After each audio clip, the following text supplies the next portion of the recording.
Ngiyabonga abantu abakholwa ukuma kule ndawo. Siyabonga kakhulu. Simenywe lapha abantwana abakholwa.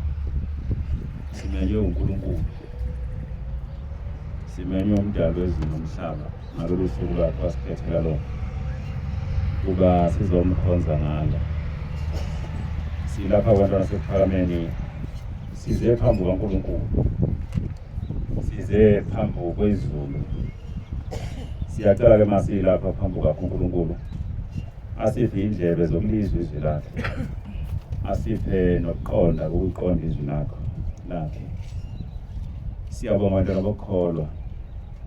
Kuyinto enkulu kakhulu kithi ukuba kule ndawo ngoba njengoba sihlale sisho ukuthi nakuba siyibandla njengamabandla onke. Kodwa ngaphezulu kwalokho siyisikole sasezulwini. Siyisikole sokufundela ukungena ezulwini. Siphinde sibe isikole sokulungisa ubudlelwane phakathi komuntu noNkulunkulu. Ngoba ngobuningi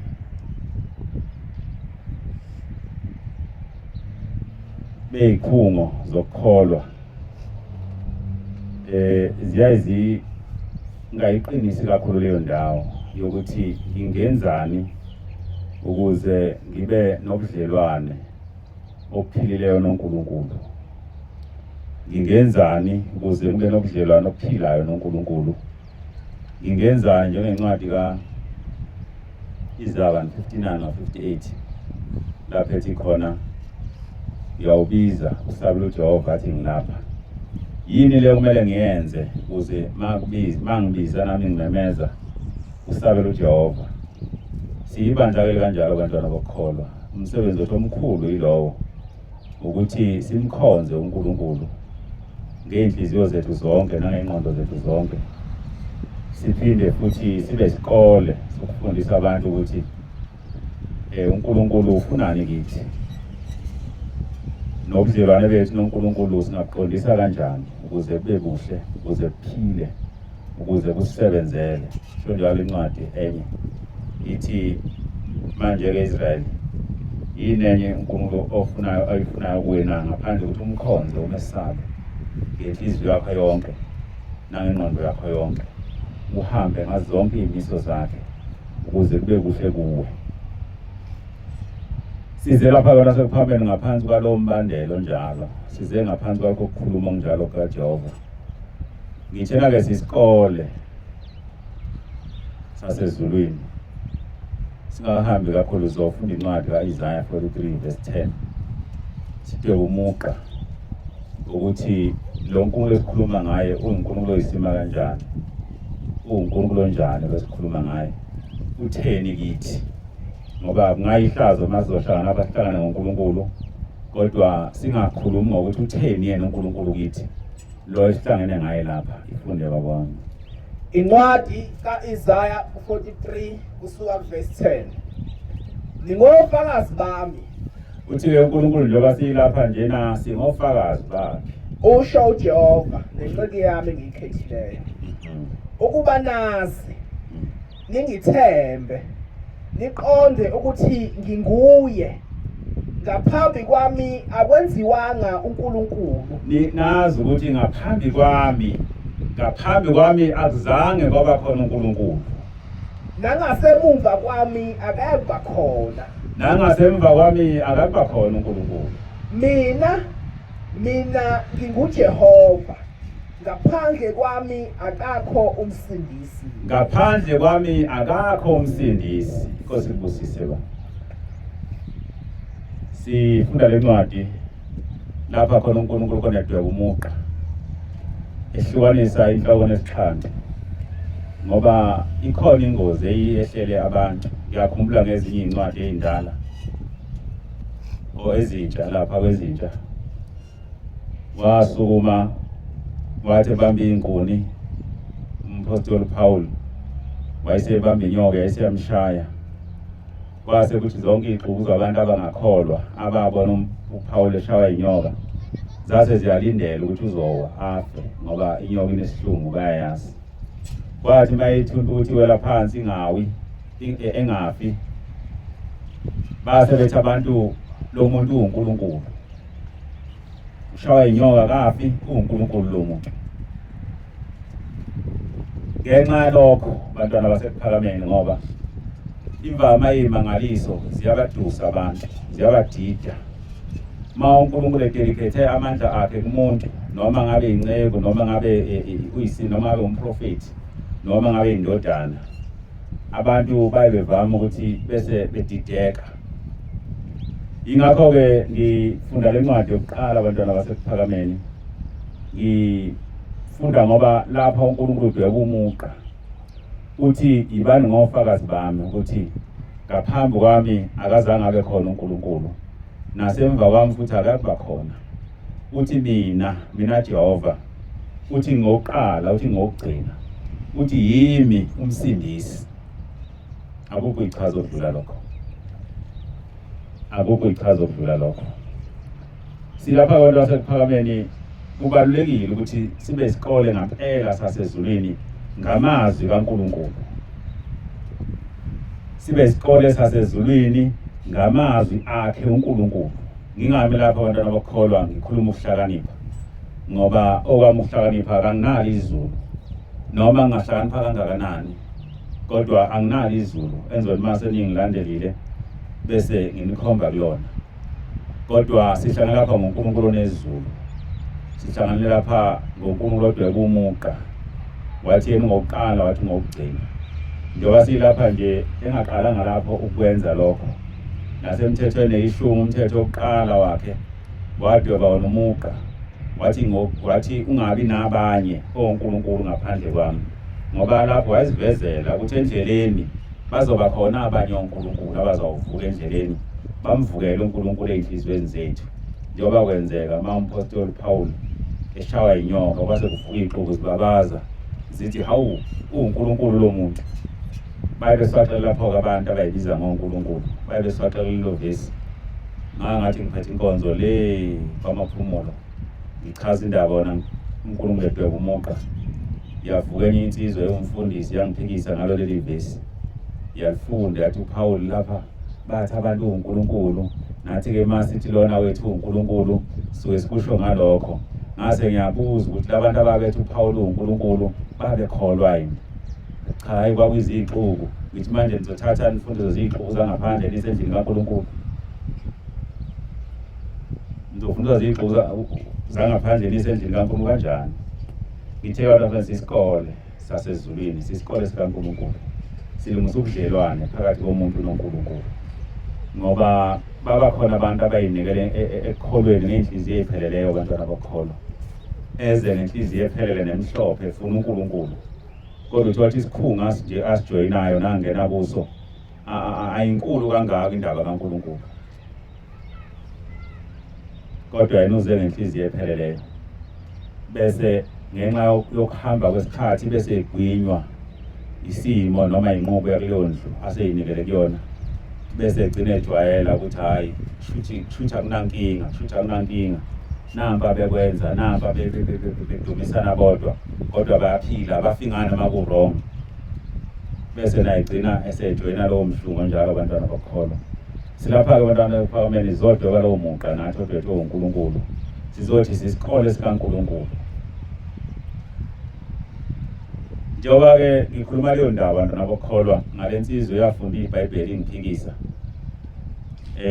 yayivikela umbuso ngoba ikhona inkinga ekhona ngoba khona umehluko omkhulu bantwana bakholwa phakathi komuntu okhonza uNkulunkulu nomuntu okhonza ibandla lakhe ngoba ngobuningi mamabandla noma mhlambe ekuqaleni kwawo asuke enenhloso ukuthi kube zikhungo zokukhonza uNkulunkulu kodwa ahambe nawo ebese ba neyinqubo zawo othola ukuthi ezinye zawo ziphambene neyinqubo kaNkulunkulu bese ukuthi ngenxa yothando lwaleli bandla lami ibandla of God esengayikhetha ebese ngicompromise okuningi ngithi akunankinga ngiyalithanda leli bandla ngoba kwesinye isikhathi akube isizathu sokukholwa noma sokuthanda uNkulunkulu esenza abantu behlale ebandleni kuba zizathu nje general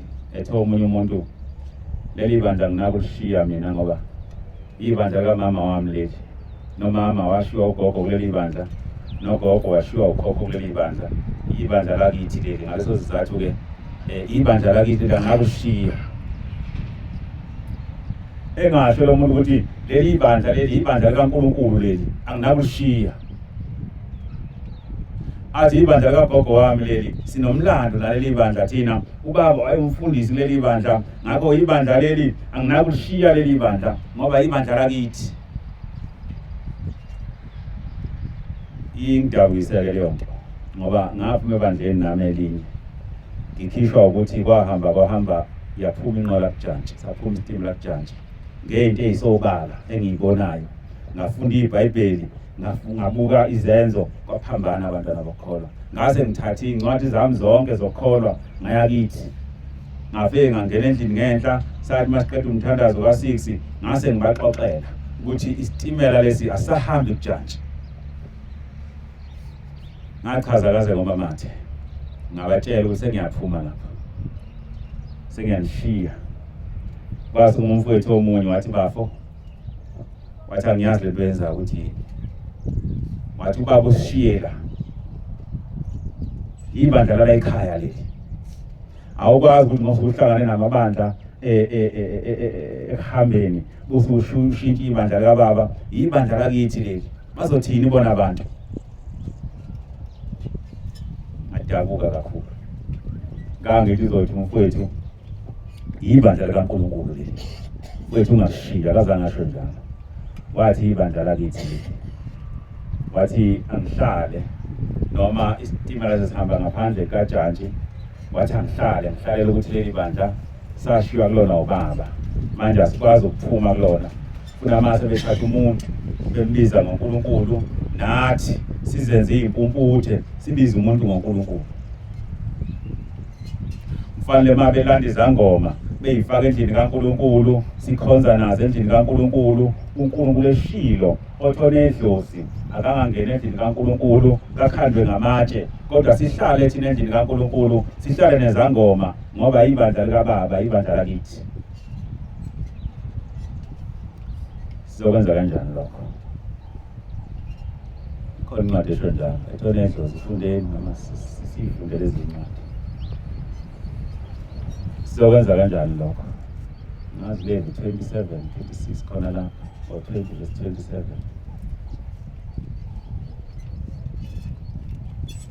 base beqoqa izangoma abantu abanamadlozi bahlala nabendlini kaNkulunkulu base bethi mina ngihlale kuleli bandla ngoba leli bandla lika omunye avula uDeuteronomy 18:9 ifunde bakwa incwadi kaLevi 20 kusuka verse 26 kuya 27 niyakuba ngcwele kimi ngokuba mina Jehova ngingcwele wawudweba futhi umuntu uNkulunkulu uthi niyoba ngcwele kimi ngoba mina Jehova ngingcwele inahlukanisile nabezizwe ukuba nibe ngabami nginihlukanisile nabezizwe ukuba nibe ngabami owesilisa noma owesifazane elikubo idlozi noma ngabe wesilisa noma ngabe wesifazane manje benedlozi noma umthakathi noma ngabaphathi imithi kobulawa nokubulawa ngithi mina Jehova babulaleli lawo bantu endlini yami bakhandwe ngamatshe bakhande ngamatshe igazi labo libe phezukwabo igazi labo ngiyoliphinde ngilibize phezukwabo inkosi ibusise uthi kumfowethu mangithi umfowethu sengibona izangoma endlini besithe kaNkulunkulu ngibuza ukuthi ke ngihlale kanjani ngihlalela ukuthi ibandla lakithi noma ngihlalela ukuthi ibandla likaNkulunkulu ifunde bakwa singalethe isigijime lesiyadlula incwadi kaDeuteronomy chapter 18 siqala kuverse 9 nxa usufikile ezweni uJehova uNkulunkulu wakho akunika lona awuyikufunda ukwenza izinengiso zalezo zizwe makungafunyana kuwe umuntu odabulisa indodana yakhe noma indodakazi yakhe emlilweni noma umbhuli noma ohlola imhlola noma owenza imlingo noma umlumbi noma owenza iziphonzo noma obhula emadlozini noma umthakathi noma umlosikazana ngokuba yilowo nalowo ozenza lezi zinto uyisilengiso kuJehova ngenxa amen. Ngifuna lelo gama nje elithi ngoba yilowo nalo wenza zonke lezi zinto uthi uNkulunkulu isinengiso kuye. Ngakho ke ngithi ke mangixoka ke lapha ekhaya ke ngithi ke sengiyaphuma kule ndlu ngoba ngokubuka kwami le ndlu esikuyona akuseyisindlu kaNkulunkulu. Seku umbuthano ovimba abantu abafuna uNkulunkulu. Kodwa oyishaya sambuthano kaNkulunkulu ukwedusa abaningi abafuna uNkulunkulu. Ngithe ekhulumeni kwami baningi abantu abafuna uNkulunkulu ngempela, abafuna ukukholwa ngempela. Kodwa amabandla abo abavimbile ukuthi bafike kuNkulunkulu. Awudonga phakathi kwabo noNkulunkulu. Abasoze bambone uNkulunkulu hayi ngoba bengamfuni kodwa ngenxa yebandla noma yamabandla abo. Azothambisa ukukholwa, azobenzela kube lula. Ngithi ke khona umehluko phakathi komuntu othanda uNkulunkulu nomuntu othanda ibandla lakhe. Ngithi ke mina umfowethu wathi ngingashiyi ibandla lakithi, angihlale kulo noma sekuphambene nezincwadi ezingcwele zokukholwa. Ngivamisile ukuzwa abanye abantu bethi into yangiletha kuleli bandla yinye ngilalele. Ngithi hawu waletha kuleli bandla ethi yinye qha into yangiletha kuleli bandla mina ngijabule ngithi mhlawumbe uzothi kuleli bandla noNkulunkulu ngilindele ngicuthe ngendlebe yami athi umuntu into engithanda kuleli bandla ukuthi amasiko ethu.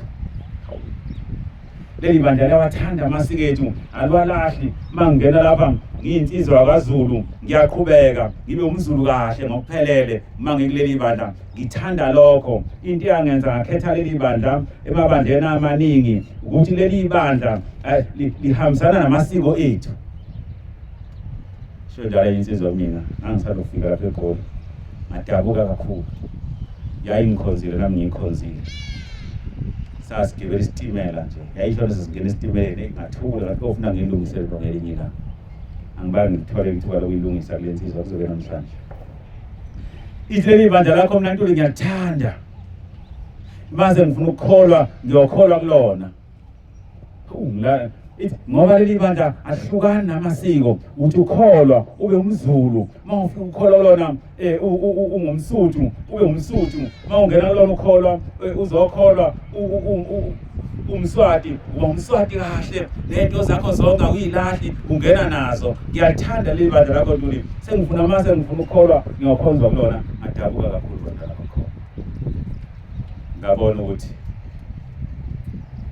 asenza kahle singamakholwa. Asenza kahle. Asenza kahle. Asenza kahle. Azange simarket ibrand ebesifuna ukuyimarketa. Azange simarket yona, simarkete lokhu obesikuphethe ngezandla thina. Uthini uNkulunkulu uLevukani lwa 18:30. Ngoba noma amasiko bantwana bakholwa singeke sisho ukuthi mabi, kodwa uNkulunkulu mayifika kubantu awukwazi ukwabuthi onke amasiko akho busuza nawe endlini kaNkulunkulu uthi ngoba mina ngingumZulu ngifuna ukuthi njengamaZulu thina uNkulunkulu asikwazi ukuphambana namasiko ngenxa kaNkulunkulu. Ifunde incwadi kaLevi 18 kuvesi 30. Ngalokho gcinani isiyalezo sami ukuba ningenzi nalinye lalawo masiko anengekayo ayenziwa ngaphambi kwenu. Uthi uNkulunkulu ke gcinani isiyalezo sami ningenzi iphutha lokuthi ngoba ningamaZulu ngoba ningamaswati bese nibutha onke amasiko enu nizongena nawo lapha ngoba amanye amasiko enu ninamaZulu ayanengeka kimi mina uNkulunkulu. Ningazingcolisi ngawo ngoba amanye azongcolisa. NginguJehova uNkulunkulu wenu. Kusho mina Jehova uNkulunkulu wenu isho njalo lencwadi. Ithi ke lensizwa mina ngithanda leli bandla lenu ngiyalibekisa. mangabe ngilibekisa nje mase ngifuna ukukholwa ngiyoza kulona izizathu sami amasiko niyawagcina amasiko kodwa uNkulunkulu akawemukeli lonke akhona amasiko angawemukeli ngoba khona abayebethi ubungoma nani zonke lezi zinto zingamasiko kodwa uNkulunkulu uma efika umngoma uyakhipha endlini kaNkulunkulu ukuthi ayenzeki leyo nto ayenzeki leyo nto endlini kaNkulunkulu maningi namanye ngeke ngaba lonke ngikhuluma ngendaba abantu basePhakameni bantwana bokukholwa ukuthi khona umehluko omkhulu phakathi komuntu othanda ibandla lakhe nomuntu othanda uNkulunkulu akulula angivamisile noma ngikaze ngizwe umuntu ethi angisoze ngaphuma kuleli bandla leli bandla noNkulunkulu lo engimthandayo angikaze ngimuzwe umuntu esho njalo imvama uba ukuthi nje ngoba leli bandla lethu sibaningi siyibandla elikhulu kakhulu thina njengoba sibaningi kangaka nje angeke ngikwazi ukuphuma ngebandleni sewabathathu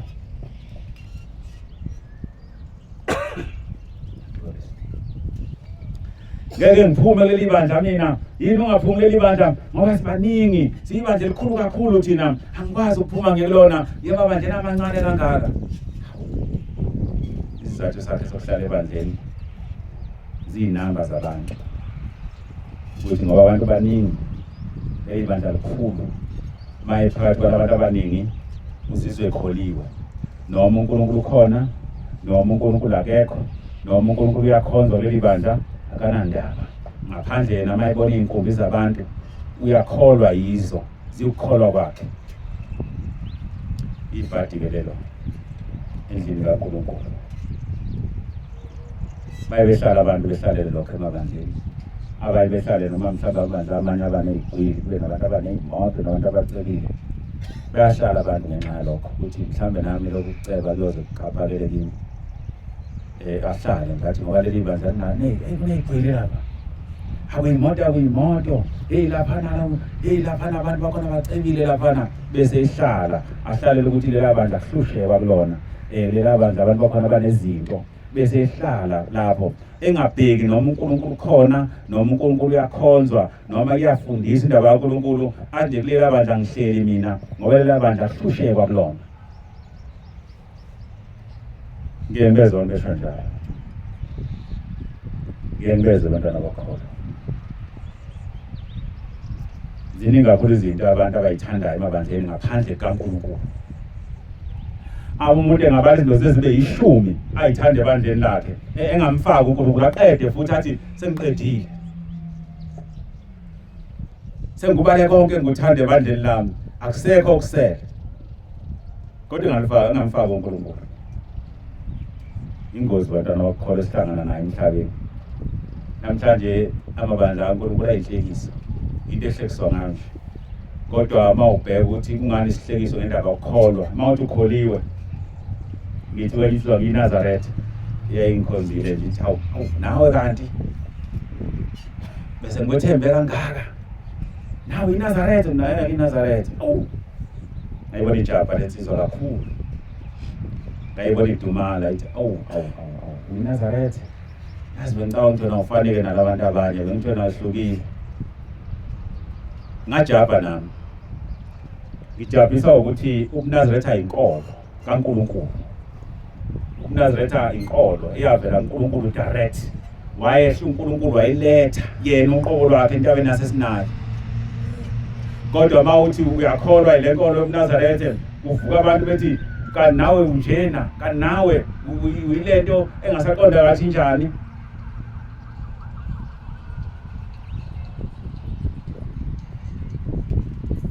asenzanga kahle endlini kaNkulunkulu azange sam-advertise uNkulunkulu ngendlela yiyona nento zakhe zonke sivele sazenza inhlekiso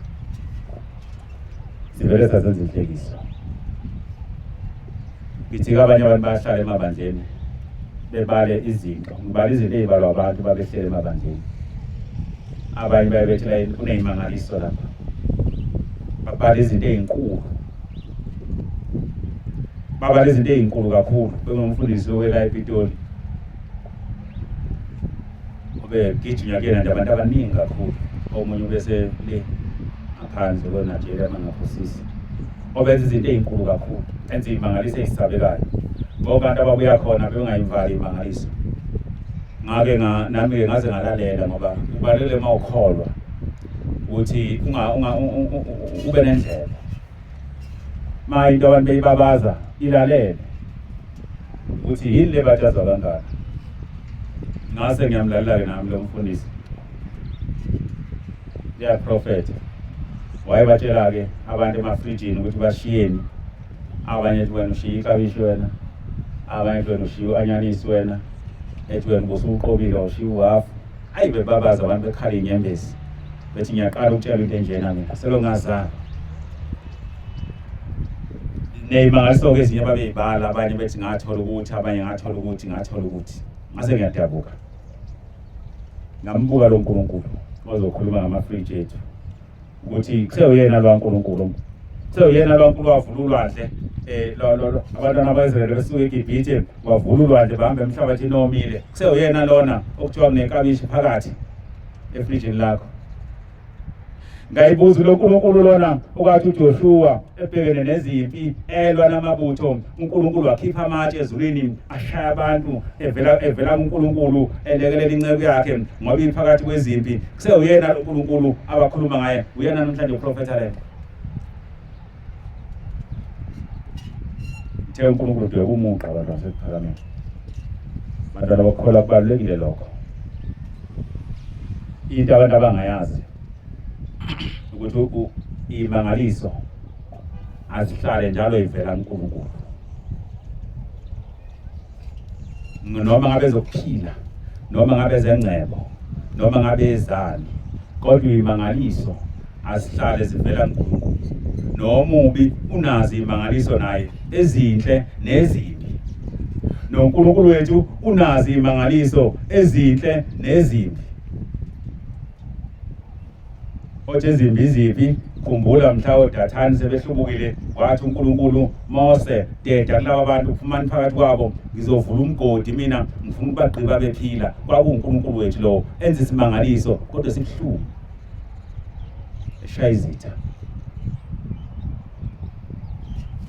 futhi uyena wayehlisa imana phezulu abantu ba-Israyeli bahle sewuyena lo kodwa ngelinye ilanga abantu mase besuthi base bedelela uMose base bedelela uNkulunkulu wayesethi uNkulunkulu dedisa abantu bamphambuka labantu uMose wathi ngifuna ukubaqothula wathi ngifuna ukuvula umgodi umhlaba ubagcine ngithi-ke imangaliso abantwana bakholwa-ke noma ubunazo bayazi abantu abahlala belalela into eyilalelwayo ukuthi ngiyisathanisti nginqe ibhasi enabantu abawu-48 kusho intombane encane ngako isimangaliso naso leso kodwa ayise omubi leso simangaliso akusiyise sikaNkulunkulu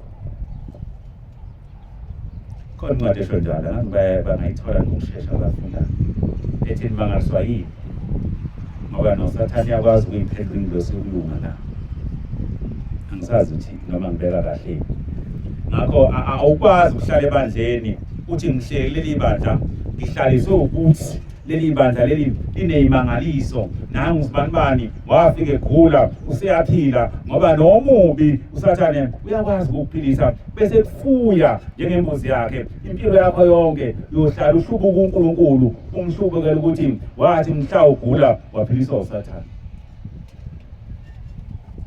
oyethola ifunda bayithola incwadi yabaseKorinte lesibili ku-chapter 11 uverse 14 akumangalisi ngokuba uSathane uqobo akumangalisi makholwa ngoba uSathane uqobo lwakhe uziguqula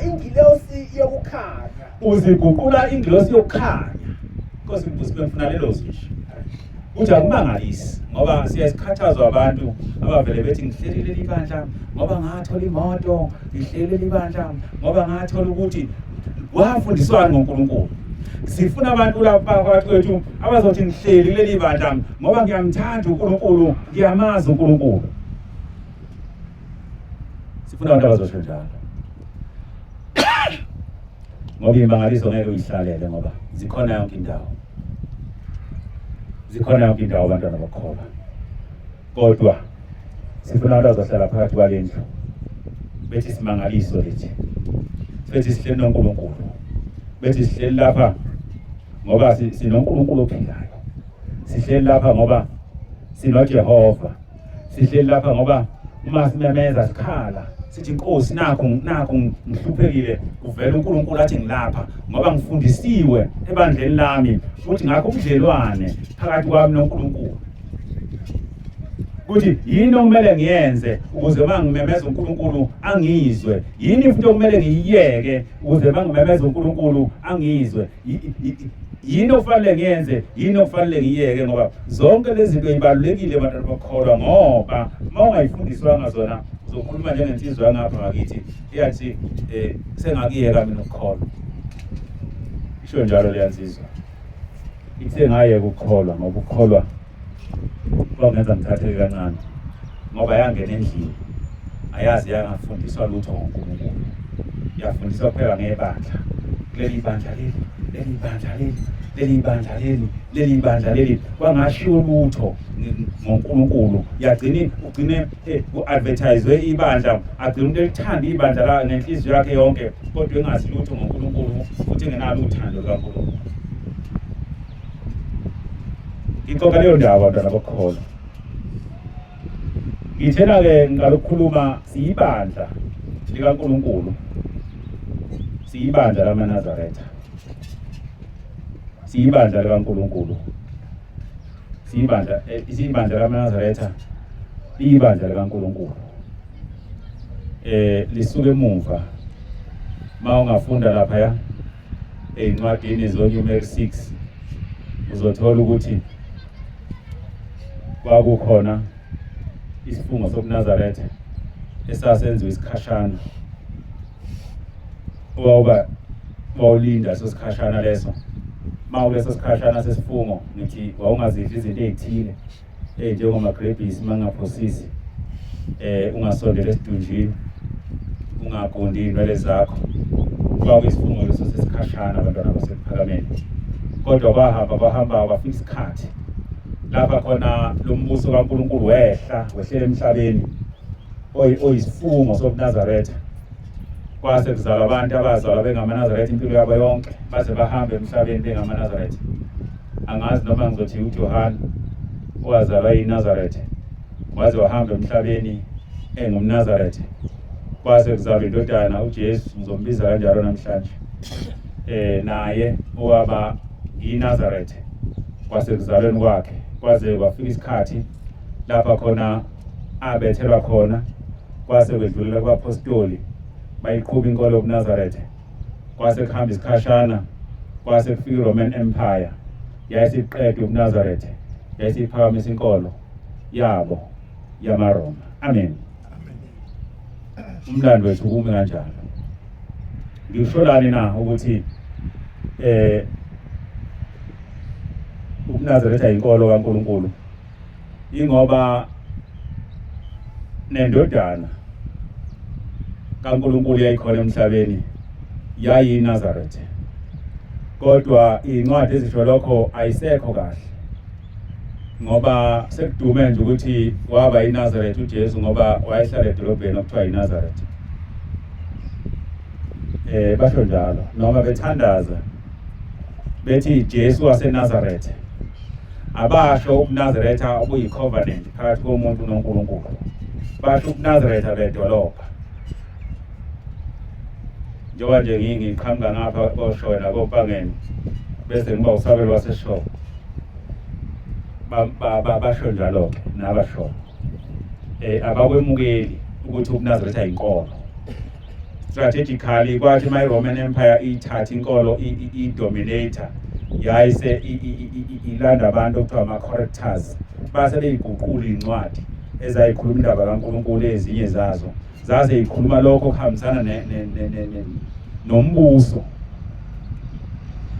Into elikhulekile abantwana basePhakameni, into elikhulu abantwana bakholwa, kodwa yiqiniso kumele sibhekane nalo, ngoba kuyiqiniso lokho.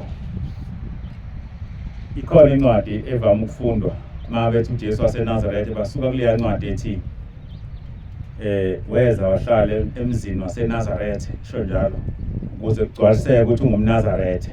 So bathi ungumNazaretha ngokuhlala emzini okuthiwa yiNazaretha, ngedolobha okuthiwa yiNazaretha. akalona umNazaretha ngobuNazaretha obukuNyumeri. Awufunde lokhu kuNyumeri Numeri 6 ukuthi wayithena uNkulunkulu ngabo. Babonga isikhashana until kufika uJohane. Incwadi kaNumeri 6 kusuka kuvesi 1. Amen.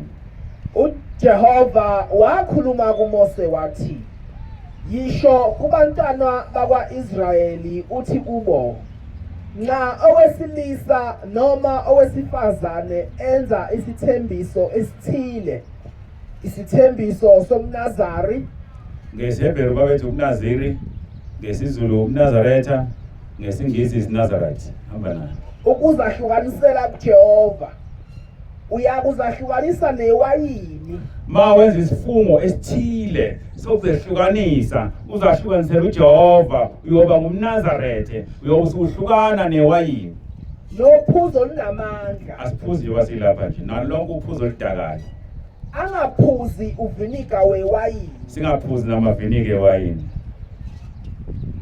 novinika wophuzo olunamandla. Lukule babami, bengifuna leyo ndawana. Bana sekuphakameni kwaqhubeka-ke lo umNazaretha esiyibona namhlanje na obafika la entabeni yaseSinayi baze badlulela enkosini uJesu Kristu base biyawela kwela abafundi bakhe nabo bangamaNazaretha base biyaqedwa emveni kwalokho lapha-ke eMzantsi Afrika base biyavuka ubuNazaretha buvuswa ngumprofethi u-Isaiah Shembe, ukuthula kube kuye. Amen. SingamaNazaretha thina ngokufundiswa ngumprofethi u-Isaiah Shembe evusa ubuNazaretha basemandulo obaphela buqedwa yi-Roman Empire, ukwahamba yathatha umbuso wonke, yayisiba yiyona ephethe inkolo ngesishoshovu sakhona esasiwumbuso ngaso sikhathi okuthiwa uConstantine. Kodwa abafundi ngoba ama-sect aye mathathu, bakune-sect yabaSaddusi, kune-sect yabaFarisi, bese kuba ne-sect yamaNazaretha. Le uJesu ogama lakhe langempela uYeshua owayengaphansi kwayo.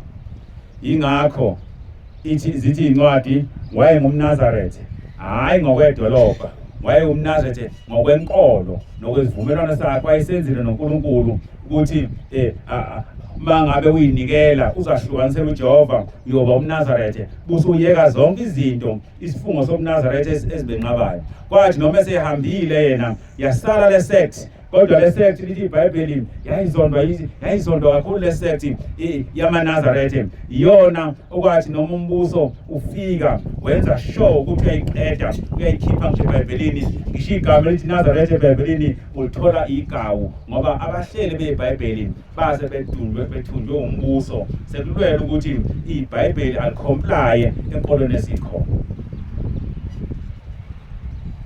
Akusekho umNazaretha nje eBhayibhelini. Sonke ucosha asiyifundele incwadi yezenzo lapha khona oPawuli uvela khona ukuthi babe ngamaNazaretha.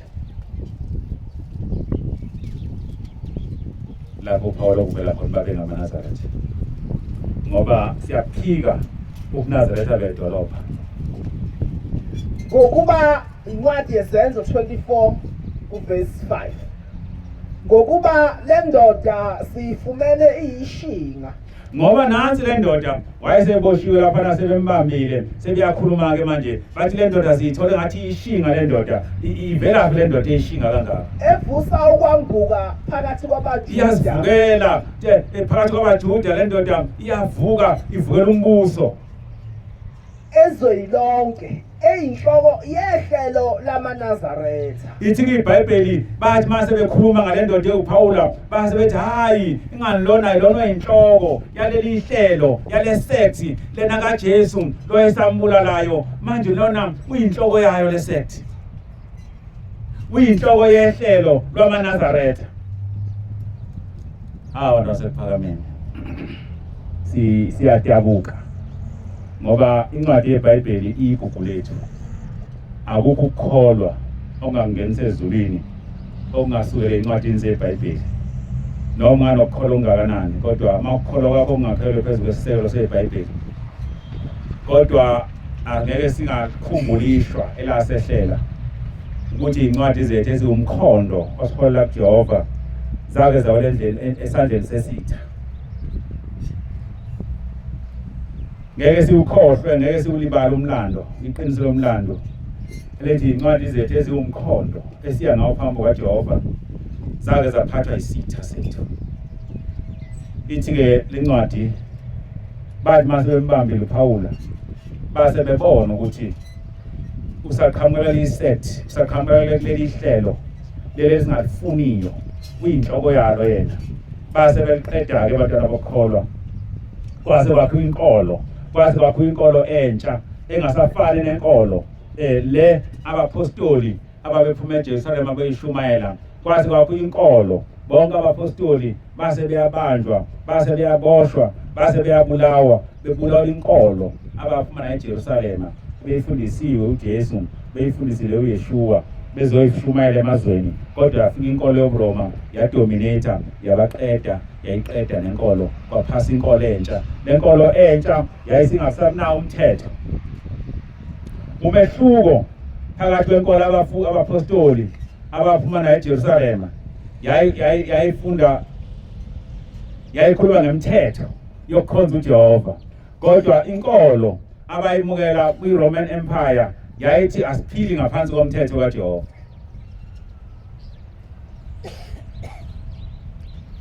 Inkolo oPawuli nabonke abafundi nabonke abapostoli abaphuma na eJerusalema yayifundisa umthetho wabaprofeti, ifundisa ngomthetho kaMose, ifundisa ngeimfundiso zazo zonke abaprofeti. Kodwa inkolo abafika bayifice eRome mhla sebecindezelwa, kwathiwa le nkolo lena asisaphili ngaphansi komthetho. Zaze yabekwa izathu zendaba.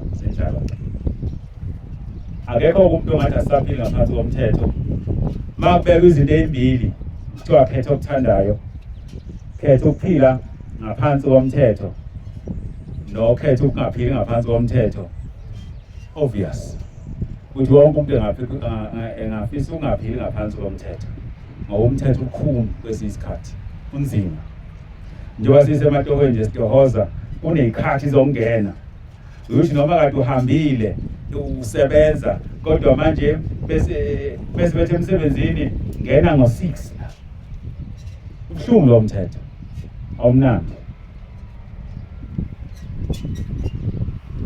Abantu ungathiwa bakhethe, vele nami nabanye bangakhetha ungaphili ngaphansi komthetho. Ingakho-ke kwathi mase iy'nkolo sezimbili, sekuyinkolo ephuma eJerusalema ehamba ngomthetho, bese kuba khona inkolo evela eRome ethi asiphili ngaphansi komthetho. Yayisi-majority yabantu yayisikhetha inkolo engaphili ngaphansi komthetho, inkolo ethi yenza lokho enhliziyo yakho ekuthandayo, yenza lokho unembezo wakho othi kwenze. Ngoba uma ungcwele usuphila ngaphakathi kithi, asisezukontrola umthetho lo obhalwe eBhayibhelini, sezokontrola umthetho osishayelwa umoya ongcwele ey'nhliziyweni zethu. Uyayibona ingozi lapho.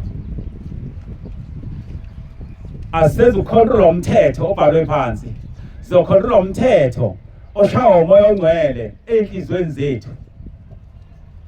Ziphi zona iy'nhliziyo? Uthini uNkulunkulu Jeremiya 17:9 ngenhliziyo? Awuyifunde nje, uthalamuze gijime nayo. Uyawubona umehluko? Wayekhona ubaba uNkosi nange. Khona insizwa yomfundisi esasikhuluma naye. Ngiyibuza umbuzo. Ngithi mina ma umthetho kaNkulunkulu encwadini kaMose uthi ungakwenzi lokhu, bese umoya ongcwele okhuluma enhlizweni yakho wedwa uthi kwenze, ukhetha liphi isayidi? Uhamba nomthetho kaMose noma ulalela umoya ongcwele okhuluma enhlizweni yakho? Le nsizwa cha, mina ngiphila esikhathini sikamoya ongcwele ngilalela lokho kusenhlizweni yami ngihamba ngalokho okukhulunywa umoya ongcwele enhlizweni yami noma umthetho ngabe uthini eBhayibhelini kodwa ngikwazi ukulandela ngoba saphili ngaphansi komthetho siphila esikhathini sikamoya ongcwele manje uma umoya ongcwele enhlizweni yami uthi angiphikise lo mthetho ozobhalwe phansi ngiyawuphikisa wayekhona baba Nkosi nofakazi sabukana emehlweni ifundo ukuthi uthini ngale nhliziyo sebeyithembe kangaka Incwadi kaJeremiya 17 kusuka verse 9. Inhliziyo iyakhohlisa. Le nhliziyo iyakhohlisa abantwana bokholwa. Ngaphezulu kwakho konke. Ngaphe kwento zonke. Futhi imbi. Yeyimbi le nhliziyo uyayizwa nayo yakho. Kubani ongayazi? Ubani ongayazi? Mina Jehova ngivivinya inhliziyo. Mina ke Jehova ngoba inhliziyo ikhandwe yimina ngiyaye ngivivinye lezi inhliziyo. Ngihlola izinto bese ngihlola phakathi enhlizweni ukuba nginike kube yilowo nalowo njengezindlela zakhe. Uma ngizokupha into bese ngikupha njengawendlela zenhliziyo yakho Nanjengezithelo zezenzo zakho. Nanjengowezithelo zezenzo zakho. Manje ucela inkomo eziwu10 ngizohamba uJehova enhlizweni yakho afika ahlolisise ukuthi inkomo eziwu10 inhliziyo yakho ifanele na bese ethi hawu ufuna le yodwa. Mawathi azawuthenga ngekaphinda sonke. Ayikaphinda khona. Yothi manje inkomo ziyahlupha khona indoda yasho njalo yathi manje iyacela inkomo yathi mayisinazo yathi angikwazi ukuba sesontweni manje inkomo zami khona ehahabi akufanele nje angikwazi ukuyishiya kodwa yayicela uNkulunkulu yayicela endlini kaNkulunkulu kodwa ayisakwazi ukuza uNkulunkulu ivinjwa isibusiso yesithola endlini kaNkulunkulu bakhona abantu abanjalo abanye bathola imisebenzi uwaphinda umbone umgcine endlini kaNkulunkulu mawuhlala naye nje uyobe thina isihlakala ethi lapha kithi ekubhizi lapha kithi ekubhizi kabi yabona nje njengoba kuzo December nje mase kulesikhathi sonyaka hayi awukwazi ukuthi angikwazi angithole ngisho usuku olodwa ukuthi ngize esontweni ihlale endlu kaNkulunkulu beyitandane ngenxa yesibusiso esipha umuntu ingakho uNkulunkulu ethi inhliziyo yimbi izinto zonke uthi before ngiphe mina Nkosi Jehova ngeke ngihambe ngiqale ngihlole ezinsweni zenhliziyo bese ngipha bese ngemukelisa yilo nalo njengokwemisebenzi yenhliziyo yakhe.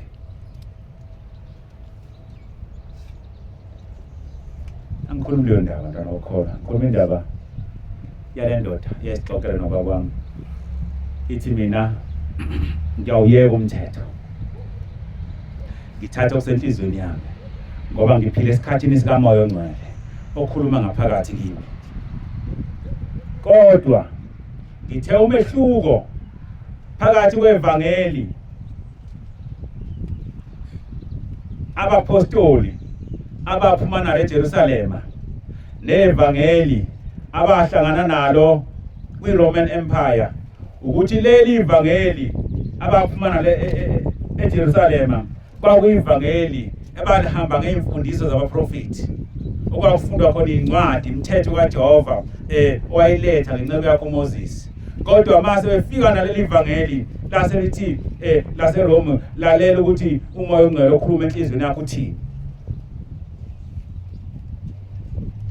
babe njalo noPaul ake sibafunde bani le ncwadi ukuthi uPaul wayethini mayifundisa 28:23 kwizenzo ngifuna ukuthi sikhulume ngevangeli elashunywa lawo Paul bese silala ivangeli naliya ndoda ngabe ngeyibiza isibongo ngeke ngiyibize uhloniphe ukuthi indoda ekhona kodwa le ndoda lena ewumfundisi ethi mina ngilalela inhliziyo yami bese silalela ukuthi leli ivangeli bawoPaula abaphuma eJerusalema babefundisa lona 28:23 jele izenzo Incwadi yezenzo 28 ku verse 23. Khona sebemisele usuku beza kuye endlini yakhe bebaningi. Kwathi mayishumayela uPaul amaqala phezulu wayishumayela kwathi sebemisa usuku lonke beze kuyena endlini bezombuza ukuthi lenkolo yakho ishumayela indoda yasezulwini yayishumayela ithini wabacacisela efakaza ngombuso kaNkuluNkulu. wayebacacisela ebafakaza ngalombuso njengoba simlapha nje samele lo mbuso ngoba uthe uYeshua indodana kaNkuluNkulu umbuso wakhe wehle uze emhlabeni bese intando yakho yenziwe emhlabeni njengoba yenziwe ezulwini sichaza lo mbuso namhlanje wayebachazela ngawo noPaul wabaqondisa ngoJesu wayebaqondisa ngendodana ebaqondisa ebachazela ukuthi indodana yayinjena indodana yayinjena indodana yayinjena ethathela emthethweni kaMose wayethi bafundisa ngoJesu kodwa wayethathela emthethweni kaMose nakuba prophets nakubo bonke abaprofethi bakaNkuluNkulu kusukela ekseni kwaze kwahlwa kwasukela ekuseni kwaze kwahlwa wayethathela phi emthethweni kaMose nakubo bonke abaprofethi wayekwenzelani lokho wayekwenzelani lokho kwakwenziwa yini mayifundisa abantu ngoJesu kodwa bafundise ethathe emthethweni yabaprofethi nasemthethweni kaMose kwakwenziwa yini lokho ifunde it was a mandate from uJesu ukuthi manifundisa abantu anoba bafundisa ngomthetho it was a mandate akwenzanga uPaul lokho ngoba wayithanda akwenzanga ngoba evuke ukukholwa wakwenza ngoba kwakumthetho oshiyo indodana mayibashiya indodana yathi nginishiya nomthetho nginishiya nabaprofethi 5:17 Matthew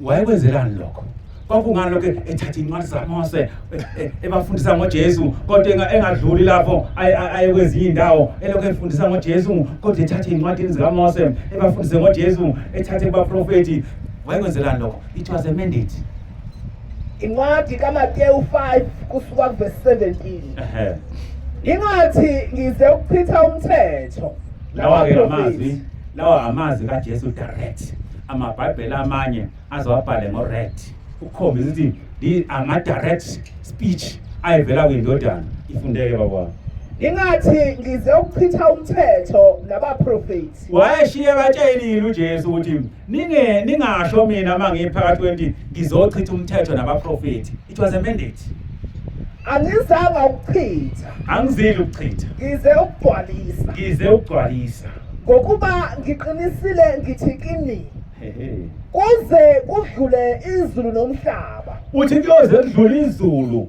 kuphinde kudlule umhlaba akusoze kwadlula gama lalinye nasicashana sinye somthetho uthi akukudlula ngisho igama elilodwa akukudlula ngisho ichashaza elilodwa lomthetho kuze kufezeke konke kuyoze kufezeke konke ngakho-ke okweqa owodwa kule miyalo emincinyane wayesekhipha isiqalekiso wathi ma abantu befika bengena ukukholwa bese beqa owodwa kule mthetho noma ngabe omncinyane kuyoba njani imbono afundisa abantu kanjalo bese evula ibandla elikhulu bese bafundisa abantu beqa umthetho uthi kuyoba njani uyathiwa omncinyane embusweni wezulu uthi uJesu kulombuso mina engivela kuona wezulu umuntu oyofundisa abantu ukuphula umthetho uyoba mncane embusweni wezulu kepha oyigcinayo kodwa abantu abami oyoyigcina le mthetho ayifundise bese ifundisa le mthetho lowo kuyathiwa mkhulu embusweni lo uyothiwa mkhulu embusweni wezulu lunge inkosi imbusisi uyawuza umehluko phakathi kwevangeli lapha eJerusalem nevangeli laficwa phambili uyabona ukuthi oPaul mabefundisa abantu ngoJesu becafuna imithetho becafuna abaprofeti it was a mandate ngoba wayethe uJesu aningalenzi iphutha kuyoze kudlula izulu nomhlaba nginishiya nalomthetho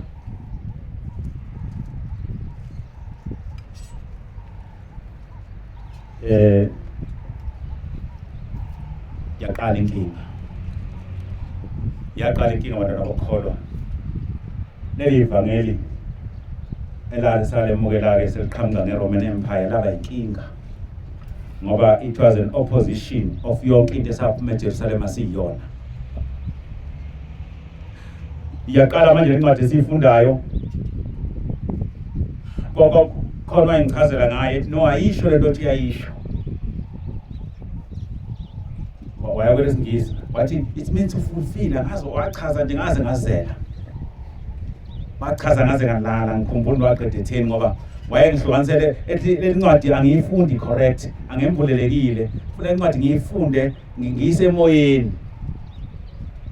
Ngoba lento engithi yayisho yona. Ngiyabonga baba, ifunde baba. Incwadi kaMateyu 7 sizoyisusa kuverse 21. Ngiyabonga baba. Awusibo bonke abashoyo kimi ukuthi Nkosi abayangena embusweni wezulu. Akusibona bonke abasho kimi bathi inkosi abayobona umbuso wezulu. Kuphela owenza intando kaBaba osezulwini. Kuphela owenza intando kaBaba osezulwini. Abaningi bayakuthi kimi ngalolo suku. Nkosi asiprofethanga yini ngegama lakho? Saprofetha, sabathethe ekhamishe efrijini lakho kusele ikhamishe lodwa and sasi correct. Sakhipha amadimoni ngegama lakho. Namadimoni sawaxosha. Sasi kwakuyibandla elikhulu sasiphilisa abantu thina. Senza imisebenzi eminingi yamandla Senza into ngegama lakho na. ngalo leli gama lakho.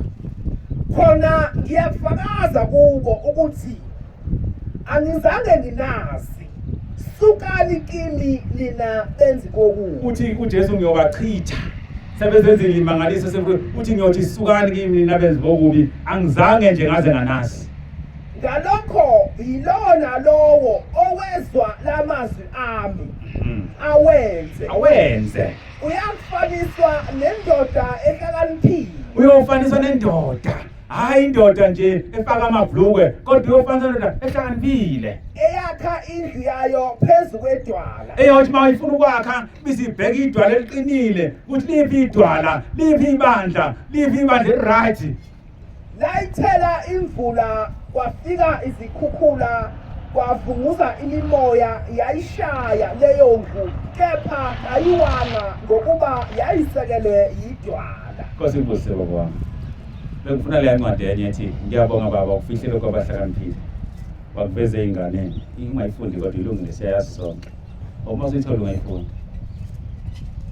Siyalifunda nje iBhayibheli, siyibandla lencwadi. Uthi ithikele lo mchazelayo uthi ayisho njalo ichaza ukuthi wena awunawo umoya. Ngase ngishaya uvalo. Ngase ngicabanga omama bethu abasikhulisile. Intombi zina ebengakwazi ukufunda. Beyithathiza sihambe nalo linjalo. Zithi mayiguqembe amenze uJehova sabele.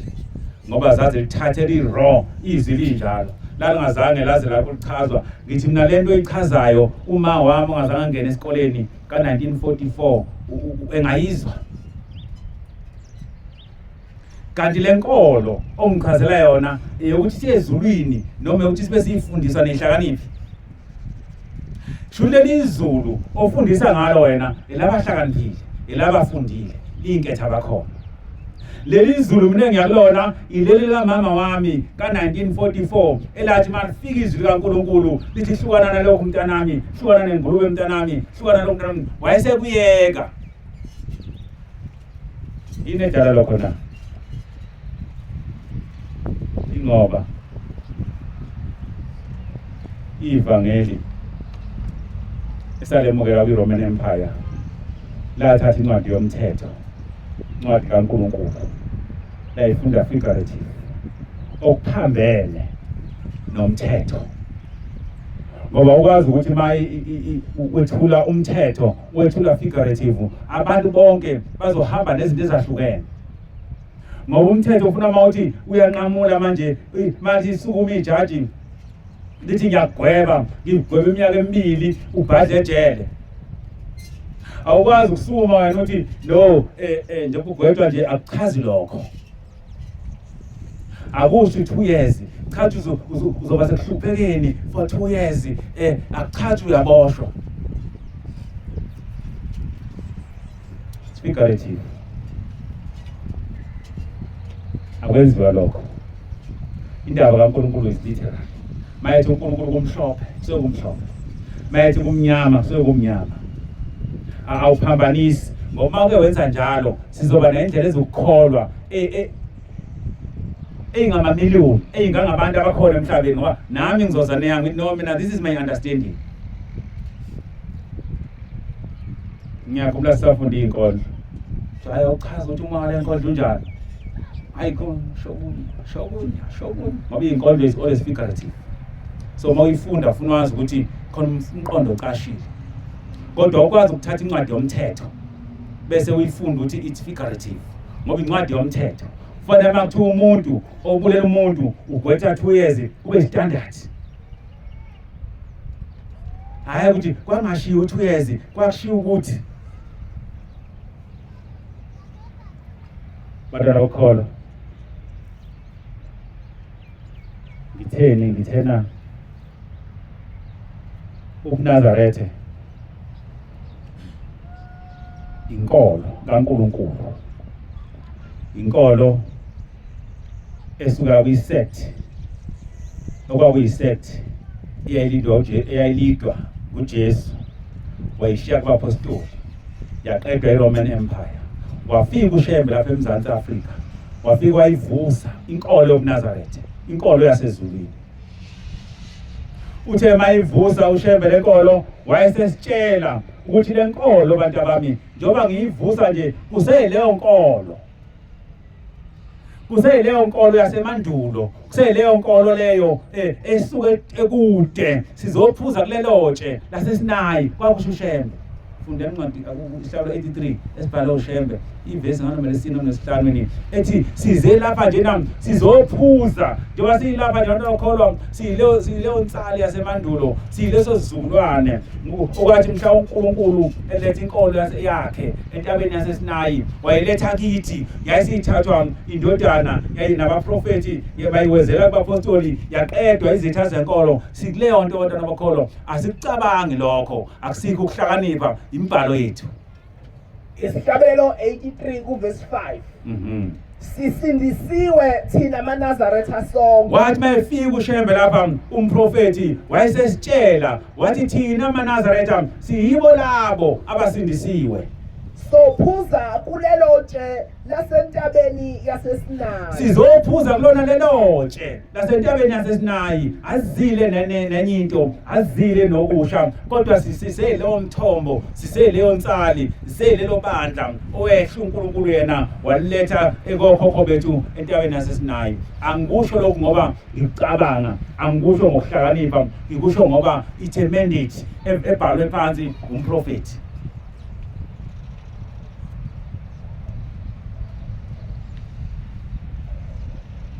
Waphinde verse number 5 hlala number 5 wasilumbanisa wazowabhala phansi ongizofunda amazwi akhe ifunde kodwa number 5 kulungile isihlabelelo funda nje amabhesi ambalwa. Nina isihlabelelo 5 nina abathanda ukuphila emhlambini kaJesu. Uthi uShembe mayefika umprofeti Isaya uthi nina eniphuze emntabeni yaseSinayi nina eniyinsali yasemandulo manithanda ukuphila emhlambini kaJesu wenzani ini? Khumbulani ingcindezi yendlela eya ngasekhaya. Ikhumbuleni le ndlela yengcindezi yangasekhaya encane yale yasethi engathandwa iyahamba yaqedwa incane le ndlela ikhumbuleni. Umkhondo omncinyane. Umkhondo wakhona mncane kakhulu. Wehlula amagwala. Amagwala ahlehle gijima. Nesango lincinyane. Nesango lincane. Lingenwa ngamandla. Izinyoni zinezindlu zihlala kamnandi. Kepha uJesu akanandawo lapha engahlala khona. Kepha uJesu akanandawo lapha engahlala khona ngoba usengahlala lapha ngasesinje. Abathanda ukumlandela mabazidele kuqala. Abafuna ukumlanda abayidele kuqala. Bangayesabi imiyalo ephelisa amandla. Bengayesabi le miyalo ngoba iphelisa amandla. Bathabathe isiphambano emahlombe abo. Bethabathe isiphambano lesemahlombe abo. Basifele isithembiso abasethenjiswayo. Basifele isethembiso abasethenjiswayo. Inkosi ibusise. Kodwa ngithe umehluko phakathi kwalezi inkolo esaphuma nayo eJerusalem apostoli nabahlangana nayo endleleni. Le bahlangana endleleni yabe isiba nezinto eziningi. Yaba nento eziningi bantwana bokholo. Ngithe kokuqala laqala manje iBhayibheli lachazwa kwathiwa lafundwa figurative. Kwangabe kusaba incwadi yomthetho kwase kwawumahlaziya nje ngomndlela umuntu ahlaziya ngayo njengenkondlo. Ngathi ngizwe umoya wokuthukuthela, ngizwe umoya wokujabula, ngizwe umoya wani, bayazi abasasifunda nabo iy'nkondlo esikoleni ukuthi kwakwenziwa njani. Mayidabhele akekho ozokuphikisa, umoya nawo ozwayo ukuthi ngizwa mina lenkondlo engathi ngikhuluma ngokuthukuthela. Angikwazi uma kuthi ngizwe umoya wenkondlo namunje ukuthi ungiphikisa, ngiwuzwa the feeling. Akuphikiswana-ke lapho, umuntu ushaya kusenhliziyweni yakhe. Kodwa le nkolo kaJehova injalo. Le nkolo kaJehova iney'thunywa zasezulwini, inabaprofethi nendodana kaNkulunkulu. Lezi y'thunywa kayilingani enkolweni kaNkulunkulu. Asikho isithunywa esilingana nesinye. Yini edathi singabikho isithunywa esilinganayo nayo nesinye? Ngoba ngifunda incwadi ka-Isaiah 43:10, uNkulunkulu wadweba umuqa. Wathi yimi uNkulunkulu ngedwa, wathi akekho omunye emva kwami, akekho kuba khona nanini, wathi mina yimina kuphela umsindisi. So kule nkolo kaJehova kuyinkolo kaNkulunkulu la uNkulunkulu edwebe khona umuqa, wathi uyedwa uNkulunkulu. Kodwa inkolo abahlangana nayo endleleni abapostoli yafika yathi uNkulunkulu ngake mthathe, angazi mthathe mom, something like that. Angazi-ke lokho ukuthi bakuthathaphi, kodwa ngiyakhumbula incwadi kaJohane bakhona ethi wayeyolizwi wayehlala kubani. It's too poetic leyo kuzana, awukwazi ukuphikisa ngomthetho kaNkulunkulu. Awukwazi ukuphikisa ngomthetho kaNkulunkulu. Mina ngifuna ukuzwa ukuthi wathini uJesu mayefika lapho. Angifuni ukufunda into ezomdida, ngifuna ngoba uShembe lapha mhla efika wakhuluma. Mhla uJesu efika lapha wakhuluma. Wathini uJesu? Ifunde Johana 5:30. Wakhuluma wasehlukanisa, wathi mina nginjena phambi kaNkulunkulu, mina nginjena phambi kaNkulunkulu. Wachaza nemandate, wachaza nokuthunywa kwakhe. Incwadi kaJohane 5 kusukela kuverse 30. Kusukela kuverse 30. Mina ngingenze lutho ngokwami. Yayisikhuluma indodana mayifika lapha phakathi kwethu. Yathi mina Jesu, mina indodana kaNkulunkulu, ngingenze lutho ngokwami. Ngahlulela njengalokho engikuzwayo. Ngiyaye ngithi mangehlulela kube yilokho mina engikuzwayo. Ukwahlulela kwami kulungile. Kodwa lokho kwahlulela kwami kulungile. Ngokuba ngingafuni eyami intando. Ngoba ngifuni eyami intando. Kepha intando yongithumileyo. Kepha intando yalona ongithumileyo, inkosi imbusise. Kepha intando yalona ongithumileyo. Ngakho ke enkolweni kaJehova sinoJesu oyindodana kaNkulunkulu othunywe uNkulunkulu. Sinabaprofeti baningi abaprofeti, kodwa la eMzansi Afrika ufika umprofeti Isaiah Shembe wafika wasifundisa. Wathi mayifika yena funda imthandazo yesabatha nje ugijima amavesi uqale ku-11, 12, 13.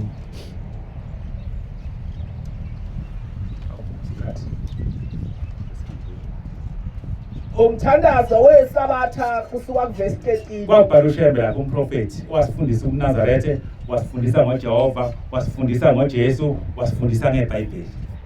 Mesabeni uJehova. Uthi uShembe mayiqala eguqa phakathi kwabangcwele uthi bantu bami ningisize nimesaba uJehova.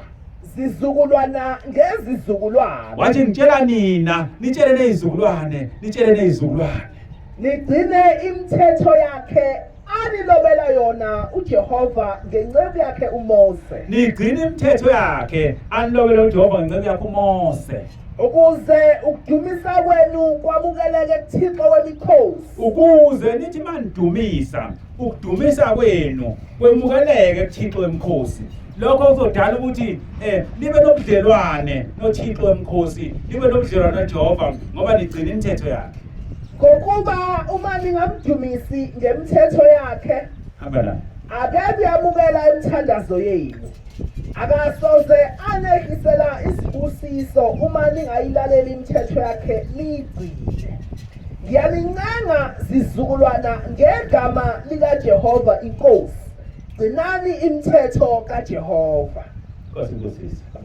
Ngwafunda lamazwi ngoba balulekile njengalawa kaJohane 5:30 ngoba mayisithunywa sikaNkulunkulu sifika kubantu into ebalulekile ukuthi sathini sona hayi ukuthi bathina babehamba naso ngoba ungathola sekuma wenkondlo sebehlaziya ngokwemphefumulo yabo nakweinhliziyo zabo kuyingozi lokho. Kodwa into ebalulekile ukuthi mawufika kuthiwa sathini isithunywa sikaNkulunkulu, sathi ngingenze lutho ngokwami, ngenza lokho engikuzwayo ngoba ngathunywa.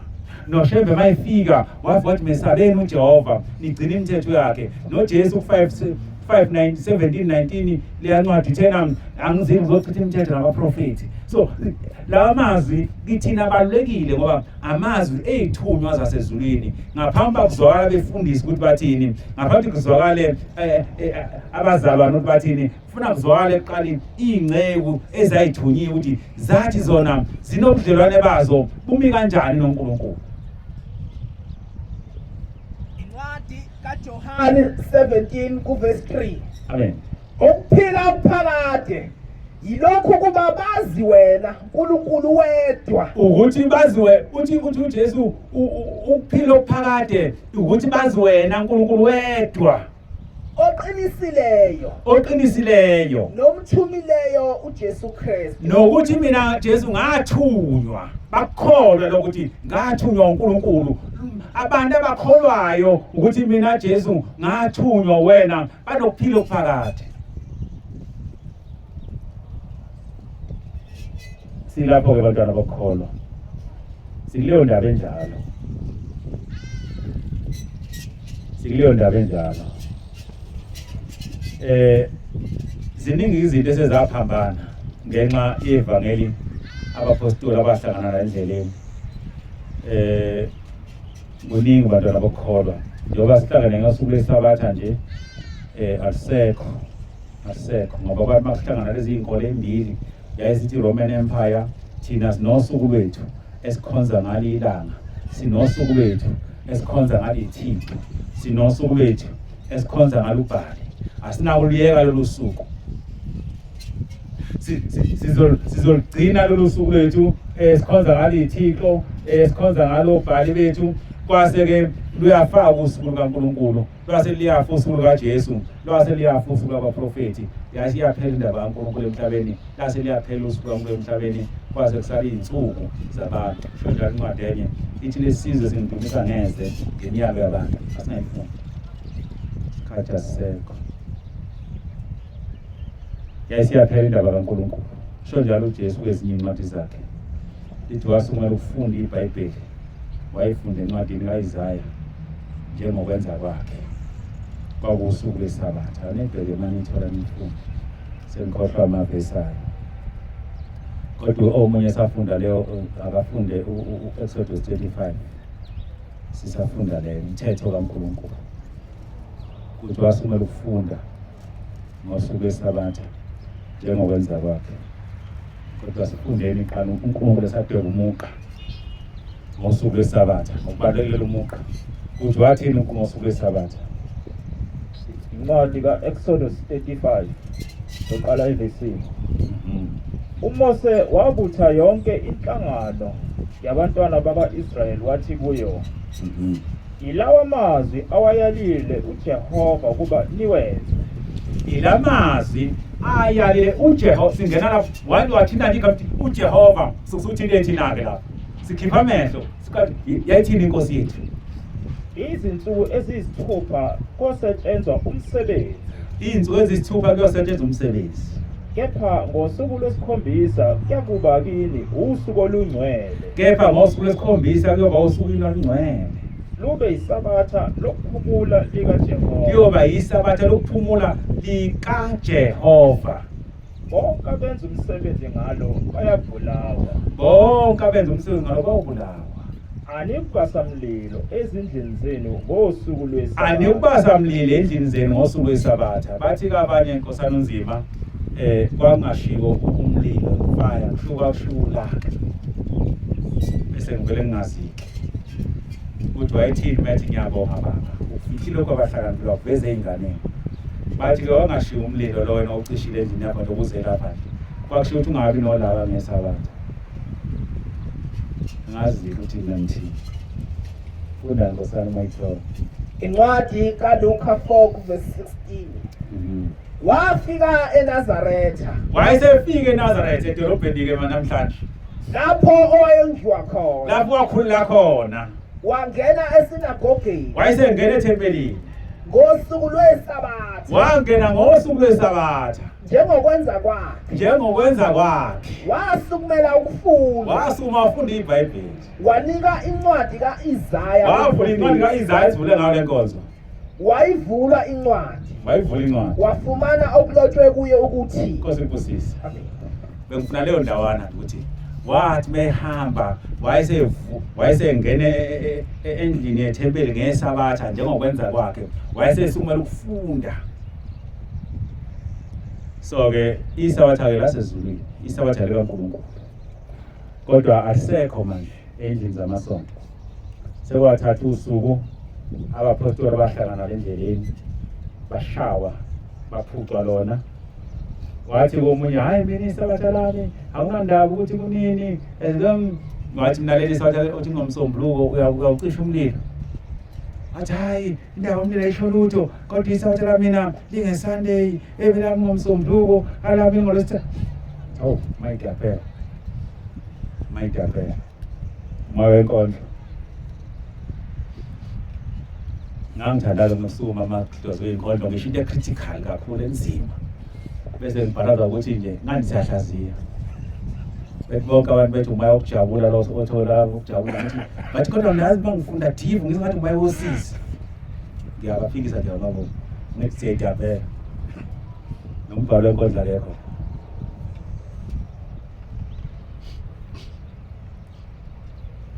Ngisho ukuthi ke bayidabela ke nalo wayidabela ke hayi kwangashiwo la elami iSabatha lingolosine elami lingomsombuluko olami lingolosingaki elami lingolosingaki babeyidabela ke angeke sisho lutho ke lokho kodwa ikhona incwadi eBhayibhelini esho njalo ethi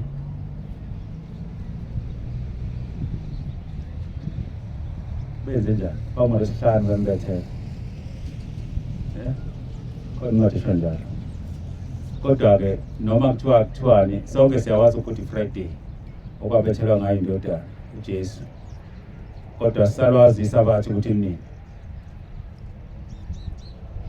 Uyayibona i-complicated kanjani lento. Wonke umuntu akekho ukuthi Good Friday ungolwesithathu. Good Friday uhlala ungolwesihlanu njalo. Kodwa iSabatha lona selingolwesine. Sethelani iSabatha lingolwesithathu. Yawubona mayidabhela endlini kaNkulunkulu inkosi kangakanani. Kodwa kungathi ndathu kwasokwedlula iSabatha. Amadoda ngosuku lokuqala lwesonto kwathi mase sesedlulile iSabatha bavuka bayithuneni kaJesu bafike bagcoba ngamafutha. So ke beqisa usuku olulodwa ngoba igemegeme sasingolwesihlanu base bephumula ngosuku longeSabatha base bevukela ekuseni ngelandelayo. Kodwa amakholwa amaningi athi lona iSabatha awalazi ukuthi nini. Kodwa alwazi lesihlanu ukuthi nini. Ababhuqa.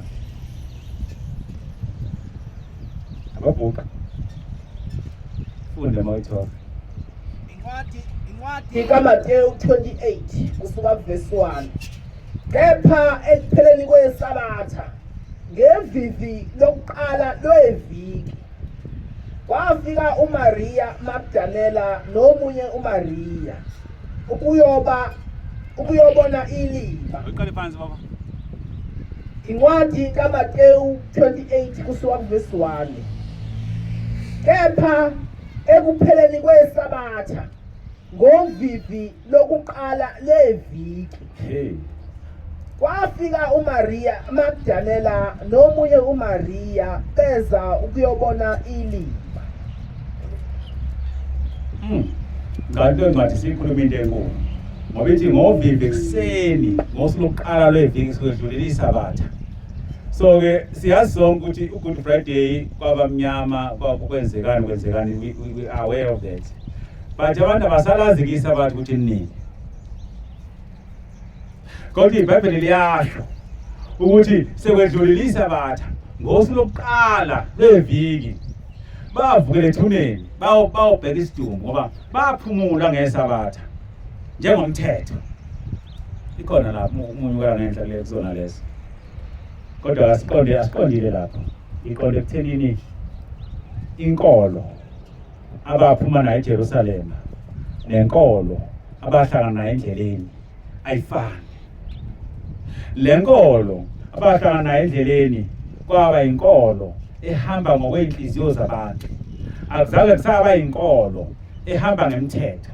Yingakho kule mthetho lenkolo lena eqhamuka abayithola endleleni noma iBhayibheli lingabhala phansi lithi bantu abami ningisize ningayidli ingulube ngoba kayetshisi nenselo yayo noma yehlukanisile kodwa kayetshisi. Mina Jehova mhla ngikhanda isisu sayo ngasenza isisu sayo safana nesomuntu ayetshisi njengezilwane zonke ningayidli. Lenkolo abapostoli abahlangana endleleni ithi ayinankinga ingulube idle noma isisu sayo sinjena kodwa idle ngoba lezo ezangelwa amadimoni zisolwana. Kodwa mhla uNkulunkulu eshaya umthetho wokuthi ingulube ingadliwa akakhulumanga ngamadimoni ngoba amadimoni kwaba into yokugcina entsha eyenzeka kwiNew Testament. Indaba yomthetho wengulube washaya eqaleni kuLevi 11. uNkulunkulu akakhulumanga ngamadimoni wakhuluma ngesisu sayo ukuthi ayitshisi bantu abami ningayidli nina ningathengi idumbu zayo. Wathi mayifika indodana uJesu Kristu yathi mayikhipha amadimoni kuleya ndoda yayisibuka lapho engalahla khona yayisibona ingulube eyayivela umthetho ukuthi ayidliwo yayisiwafaka kuyona.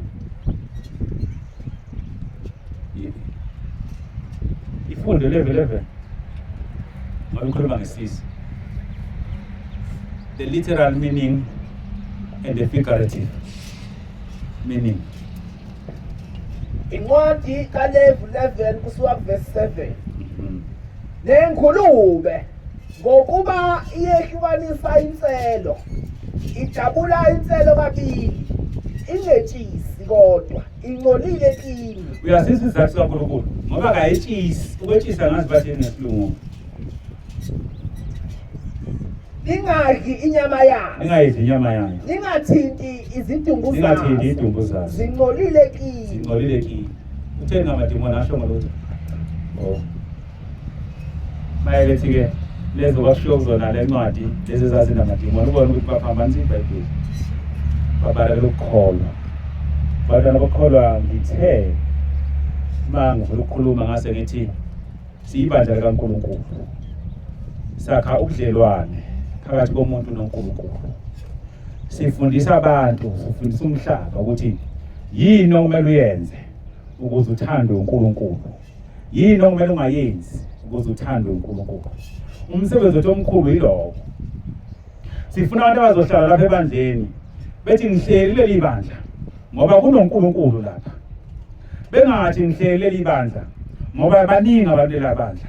Bengathi ngihleli leli bandla ngoba bahamba ngeemoto kuleli bandla. Bengathi ngihleli leli bandla ngoba kusukuma ishosha leli bandla. Zonke lezi zinto nomubi uSathane yazenza. Kodwa umubi uSathane ngeke akufundise ngoNkulunkulu. Ngeke aza prophetha ngoNkulunkulu. Ngoba imibuso emelene, imibuso elwayo. Kodwa imangaliso ikaNkulunkulu noSathane ngazenza. Nolaka noma nokushaya kaNkulunkulu noSathane ngakwenza. Nokuphilisa kaNkulunkulu noSathane ngakwenza. Nengcebo kaNkulunkulu uSathane ngakunika yona. Ithe incwadi imangaliswa yini? Ngoba noSathane yazenza ingqondo yokulunga. Kodwa khona into angeke ayenze uSathane.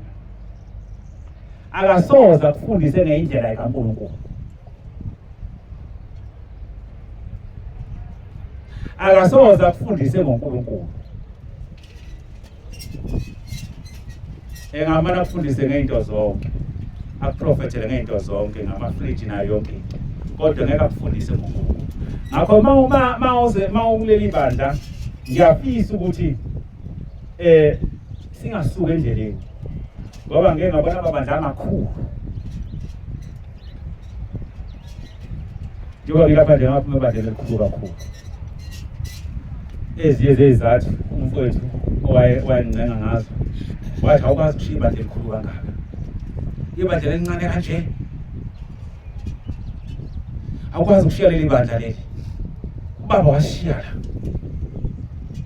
ibandla lakithi leli ngalinda waze waqeda ukukhuluma akazange athi leli bandla kunoNkulunkulu ngoba uyazi ukuthi uNkulunkulu akekho akasahlalele uNkulunkulu.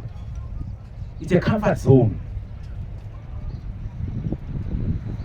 Abantu bayithanda i-comfort zone ukuthi ngihleli ngoba abantu wazi wathi abantu bazothini ngempela bangithuka bangijikela bamkhalela nobaba ukuthi kodwa uNtuli wayewumshumayelo ebandleni indoda ethembeke kangaka yayithendwe izwe lonke yavele yazala inganambi indiza nje amabandleni asindisiwe wavele wasindiswa osiziyendesi wethina thina ngeManazareta sonke sohlabelela sibatsheyele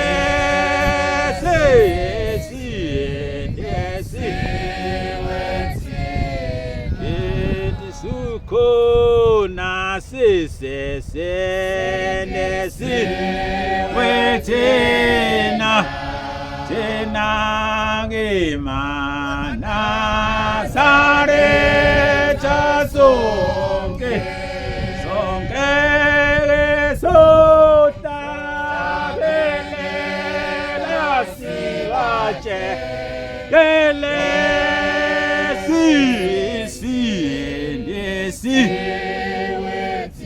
awura sekuphakamela ngiyabonga Nkosi ubuse sikuzwile.